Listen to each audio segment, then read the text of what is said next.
You'll not miss the colour, will you?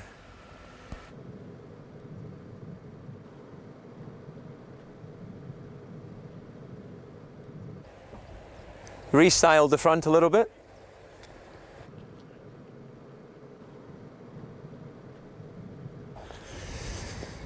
So, check out the interior.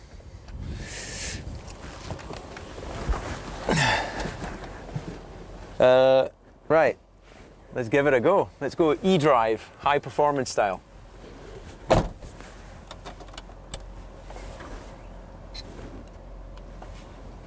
Well, I think I've engaged drive.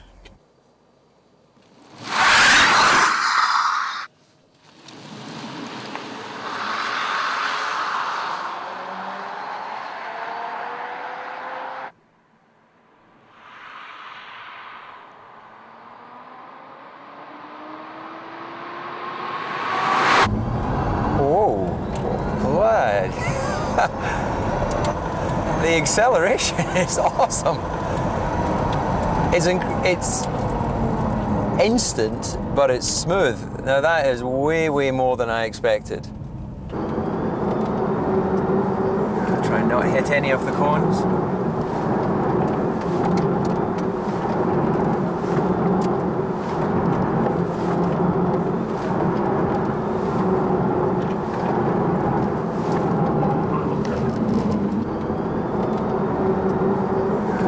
Hit any of the cones.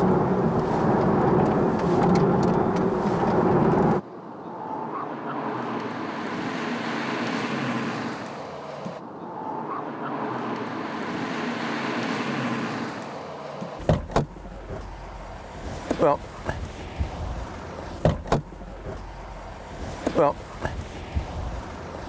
first experience of electric car.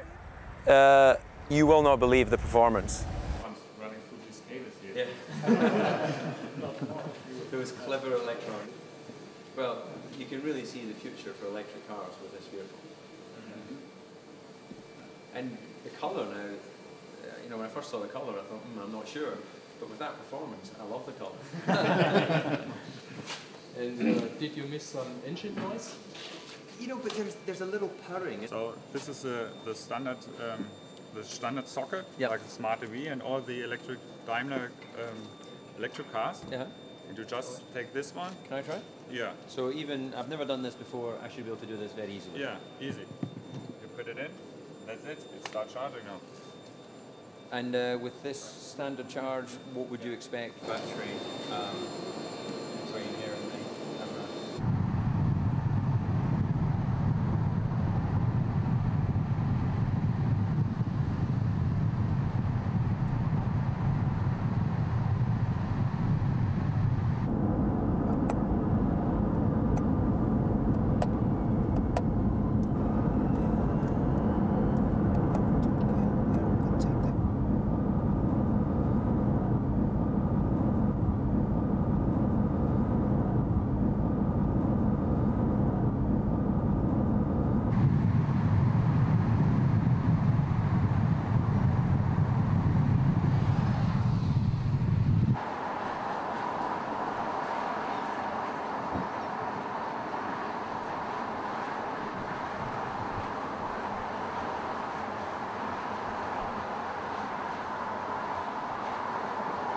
In many ways, it's more responsive than the standard V8 because it's not having to wait for a small delay when the driver's asking for fuel to go in the engine.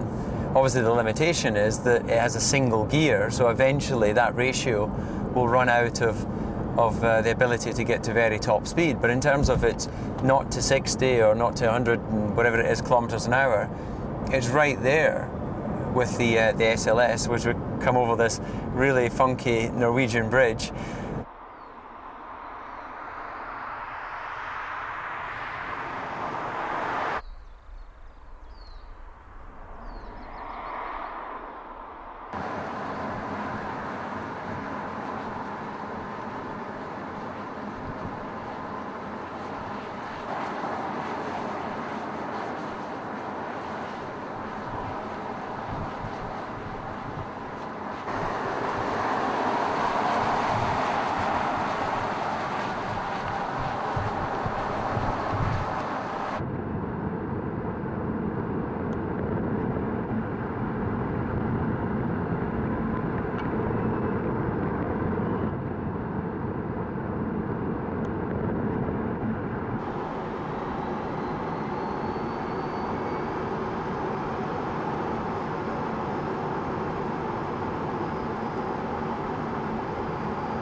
the performance in terms of the torque when you leave from a pull-away is so constant. You know, there's no hesitation, which obviously, you know, with a naturally combustion engine, you're always going to have a small hesitation there. So I really came here with no expectation of what the performance could be like, and I've been blown away with the acceleration characteristics. With talking with the engineers, it makes complete sense that when you have each of the wheels independently driven, then you can set it up to make sure you get maximum traction from each of those corners. Because of course, if you go in a straight line, then it's a lot easier to get the maximum out of each tyre. But suddenly when you start to have corners and lateral G, and naturally you have roll in the car, then of course each footprint has more or less grip available. So to be able to control that is a very efficient way to use the battery power, and also a very efficient way to get the maximum out of your cornering.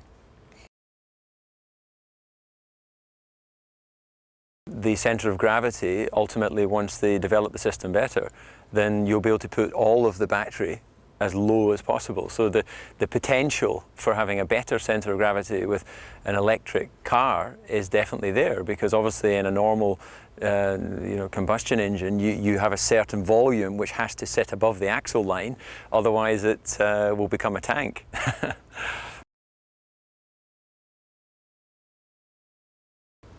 Well, it's a single gear, and this is obviously designed to operate to a certain top speed.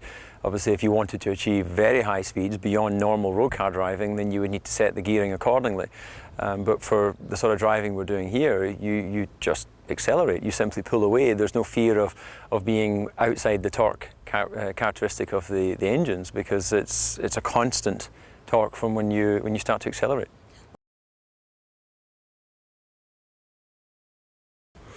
Well, you'd think it would be strange not having the background noise, but the reality is, I think that the driving experience comes from the seat of the pants. It comes from your body. You don't drive because of your ear. You know, we're used to having the noise of powerful engines, so that becomes our sort of reference.